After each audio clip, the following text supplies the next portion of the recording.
Hello everyone.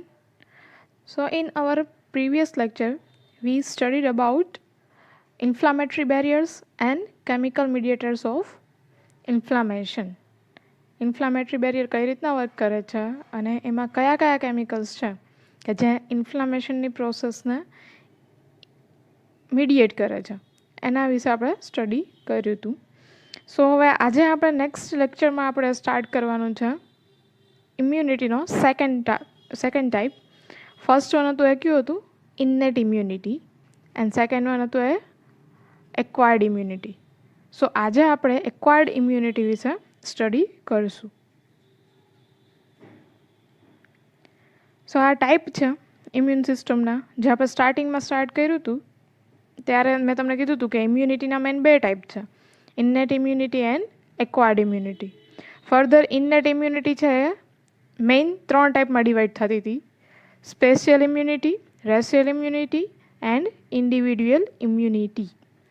અને એ સિવાય જે એક ટાઈપ છે હર્ડ ઇમ્યુનિટી જે આપણે લાસ્ટમાં સ્ટડી કરીશું. અને ઇમ્યુનિટીનો સેકન્ડ ટાઈપ છે એક્વાયર્ડ ઇમ્યુનિટી જે આપણે આજે સ્ટાર્ટ કરીએ છીએ. તો ફર્સ્ટ ઓફ ઓલ તમે ચાર્ટમાં જુઓ છો તમને બે ટાઈપ બતાવ્યા છે, ઇન્નેટ અથવા તો નેચરલ ઇમ્યુનિટી કે જેને નોન સ્પેસિફિક રિસ્પોન્સ કહેવામાં આવે છે, અને સેકન્ડ છે એડેપ્ટિવ અથવા તો એક્વાયર્ડ ઇમ્યુનિટી જેને આપણે સ્પેસિફિક રિસ્પોન્સ કહીએ છીએ. સો નેચરલ ઇમ્યુનિટી જ્યારે સ્ટાર્ટ કર્યું ત્યારે મેં તમને સમજાવ્યું હતું કે એ છે એ ફર્સ્ટ લાઇન ડિફેન્સ પ્રોવાઈડ કરે છે. એટલે કોઈ પણ એન્ટીજન અથવા તો ફોરેન પાર્ટિકલ છે, પેથોજન છે, એ એન્ટર થાય ત્યારે જે ફર્સ્ટ ટાઈમ ઇમ્યુનિટી પ્રોવાઈડ કરે એ ઇન્નેટ ઇમ્યુનિટી અથવા તો નેચરલ ઇમ્યુનિટી છે.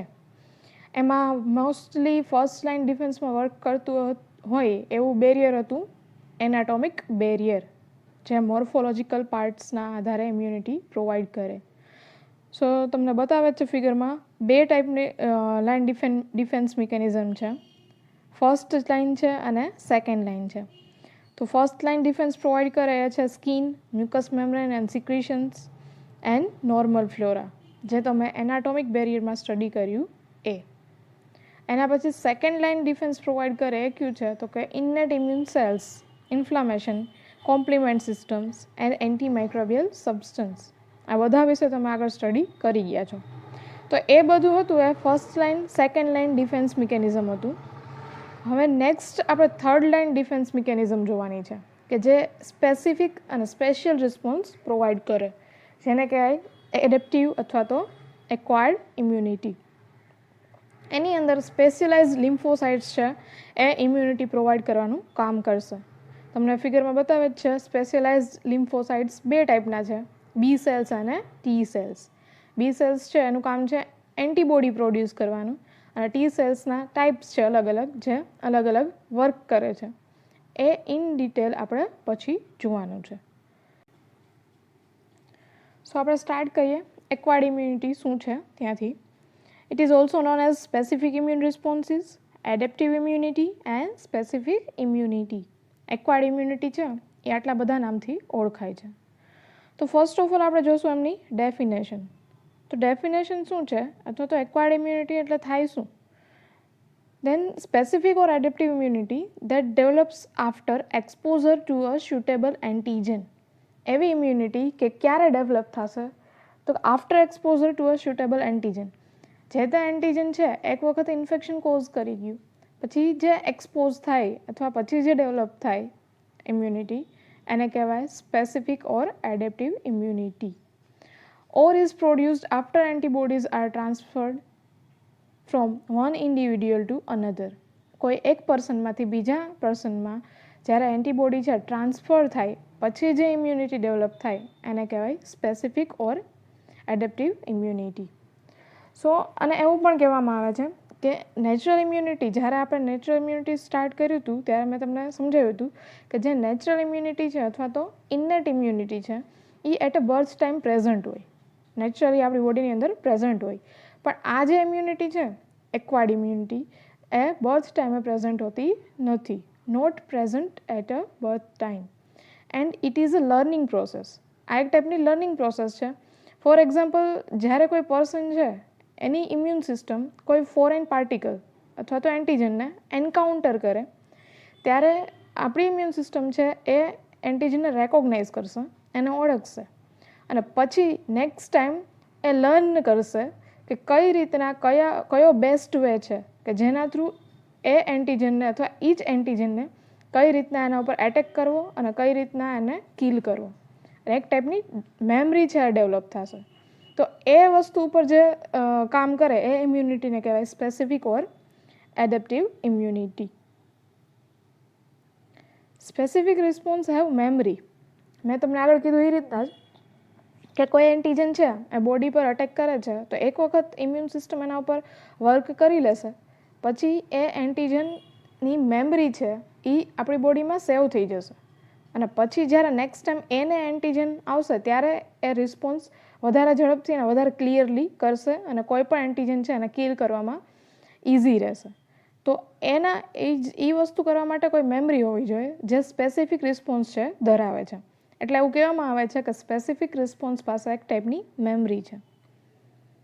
The effective or specific immune response increase or repeated exposure to foreign agents such as viruses, bacteria or toxins.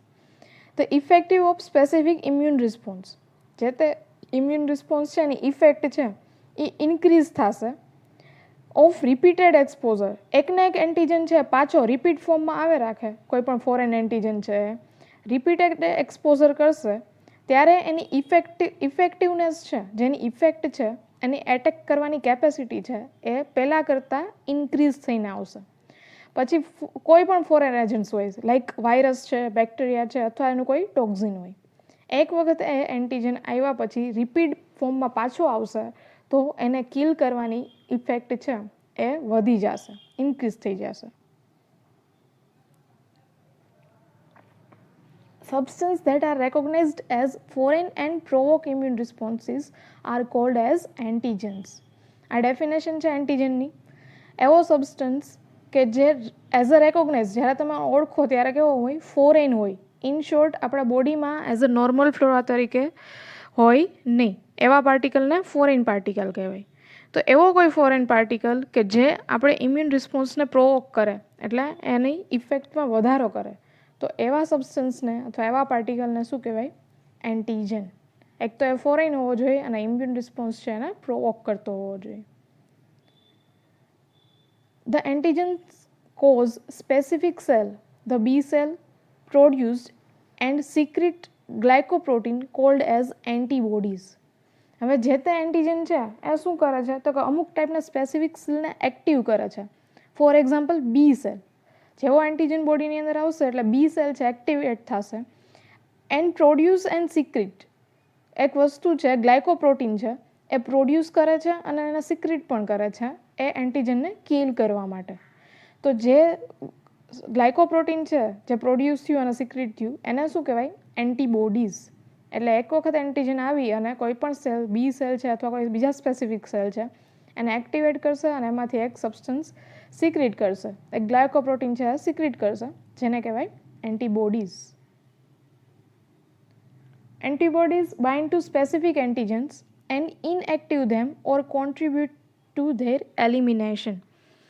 Antibodies છે શું કરશે તો કે પહેલાં કોઈ સ્પેસિફિક એન્ટીજન છે એની યારે બાઇન્ડ થઈ જશે એન્ડ ઇનએક્ટિવેટ ધેમ. પછી એને કોઈ પણ જે પ્રોસેસ કરતો હોય એન્ટીજન, ડિઝીઝ કોઝ કરવાની કેપેસિટી એ બધું હોય એને શું કરી નાખે?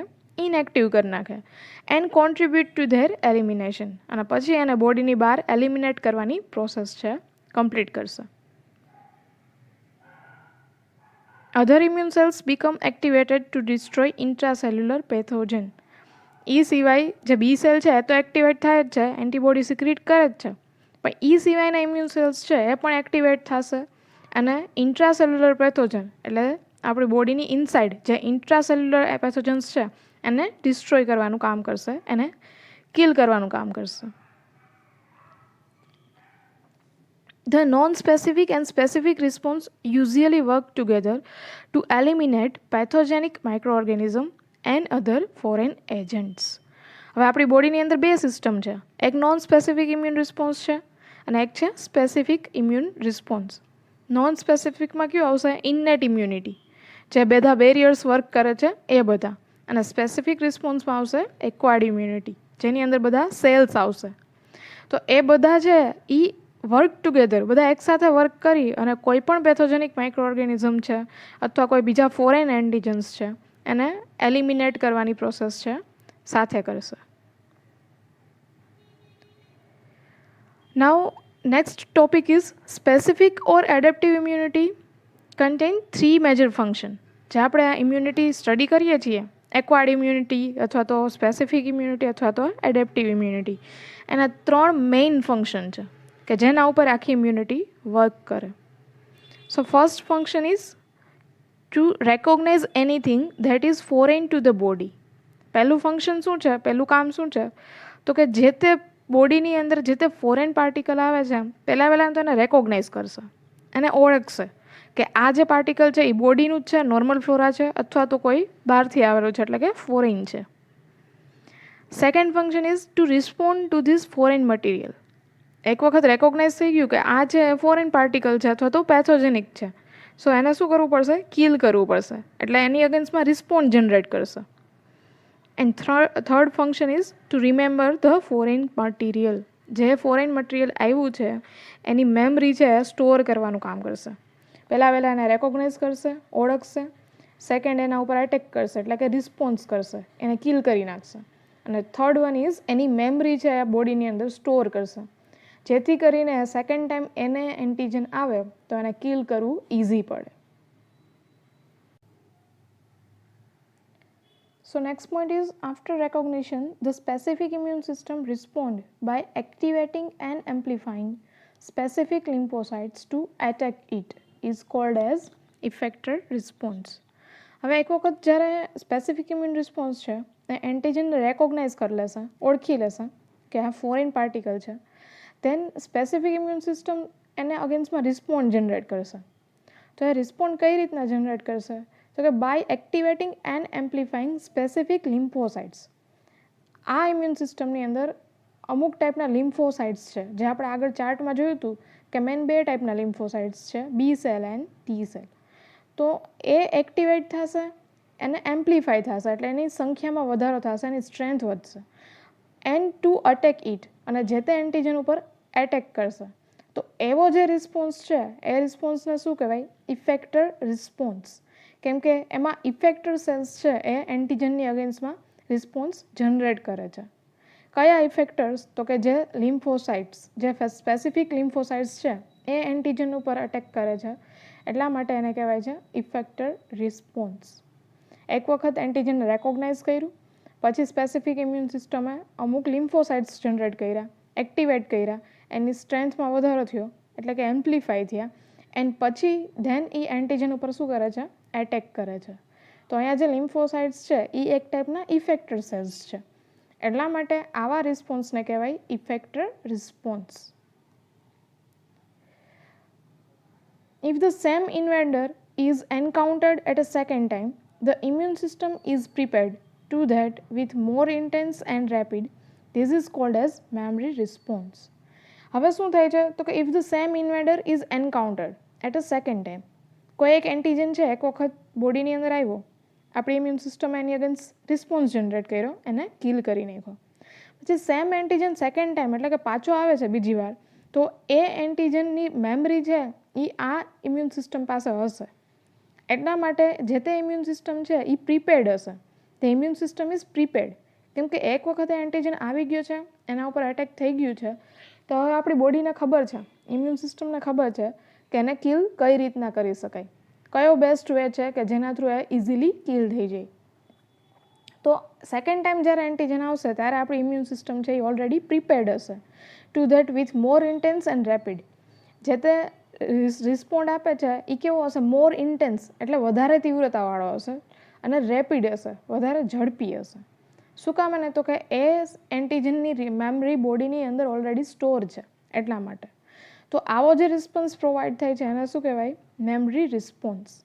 એટલે 2 ટાઈપના રિસ્પોન્સ જનરેટ થશે, effector response and memory response. Each antigen can have several antigenic determinant sites or epitopes. હવે કોઈ પણ એન્ટીજન છે એની પાસે એક પર્ટિક્યુલર સાઇટ હોય જેને એન્ટીજેનિક ડિટર્મિનન્ટ કહેવામાં આવે અથવા તો એને એપિટોપ કહેવામાં આવે. આખું એન્ટીજન છે એ ક્યારેય ડિઝીઝ કોઝ કરવા માટે કેપેબલ ન હોય, પણ એનું પર્ટિક્યુલર કોઈ એક સાઇટ છે કે જે એન્ટીજેનિક હોય, તો એ સાઇટને જ એન્ટીજેનિક ડિટર્મિનન્ટ સાઇટ કહેવામાં આવે અથવા તો એને એપિટોપ કહેવામાં આવે. હવે કોઈ પણ એન્ટીજન છે એની પાસે કોઈ એક જ સાઇટ નથી હોતી, આવી ઘણીવાર એક કરતાં વધારે પણ હોય છે. એટલા માટે કીધું છે have several antigenic determinant sites. Epitopes are region of the antigen that bind to a specific antibody. હવે એપિટોપ્સમાં આગળ કીધું એ રીતના કે એ શું છે તો એક સ્પેસિફિક સાઇટ છે અથવા તો કોઈ એવો રિજિયન છે કે જેની હારે સ્પેસિફિક એન્ટીબોડી છે બાઇન્ડ થઈ શકે. એની જે સાઇટ હોય એ પ્રમાણેની એન્ટીબોડી છે એની હારે બાઇન્ડ થશે. The number of epitopes on the surface of an antigen known as valence. Number of epitopes એટલે જેટલી સાઇટ હશે એન્ટીજનની સરફેસ ઉપર એને એની શું કહેવામાં આવે? વેલેન્સ કહેવામાં આવે અથવા વેલેન્સી કહેવામાં આવે. Valency determine the number of antibody molecules that can combine with the antigen at a one time. Valency છે એ શું ડિટરમાઇન કરે છે અથવા શું ડિસ્ક્રાઇબ કરે છે તો કે at the same time one time ઉપર એક ટાઈમ ઉપર નંબર ઓફ એન્ટીબોડી મોલેક્યુલ છે એ એન્ટીજન કેટલી નંબર ઓફ એન્ટીબોડી મોલેક્યુલ છે એ એન્ટીજન હારે કમ્બાઇન થઈ શકશે કે નહીં એ વસ્તુ એની વેલેન્સી ઉપરથી ખબર પડે. એન્ટીજન મે બી મોનોવેલેન્ટ ઓર મલ્ટીવેલેન્ટ. એન્ટીજન છે એ ઘણીવાર એક જ સાઇટ ધરાવતો હોય તો એને મોનોવેલેન્ટ કહેવામાં આવે, અને ઘણીવાર એક કરતાં વધારે હોય તો એને શું કહેવામાં આવે? મલ્ટીવેલેન્ટ. સો એવું જરૂરી નથી કે કોઈ પણ એન્ટીજન પાસે એક જ સાઇટ હોય, ઘણી બધી સાઇટ હોય અને એ સાઇટ ઉપર જેટલી સાઇટ હશે એ પ્રમાણેની એન્ટીબોડી એની હારે બાઇન્ડ થશે. તો જે વેલેન્સી છે એ વસ્તુ ડિસ્ક્રાઇબ કરે છે. સો આના પછી હવે next in detail acquired immunity આપણે નેક્સ્ટ લેક્ચરમાં જોશું.